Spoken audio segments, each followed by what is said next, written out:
by si chcel, Michele, cuca tojnice.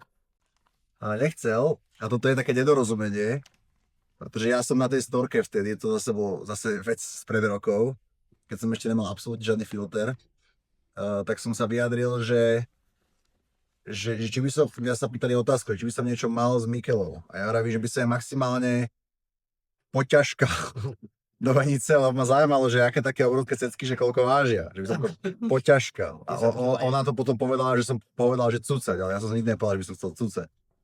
To ma zase až tak nelákalo. Ale chcel som poťažkať.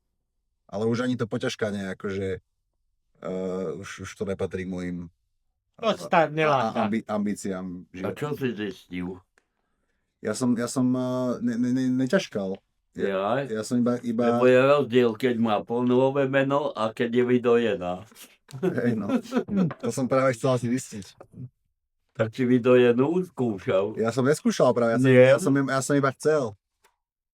No. A čo si v tom bránilo? Ja som sa o to nejako nesnažil, taká nevyslovená túžba.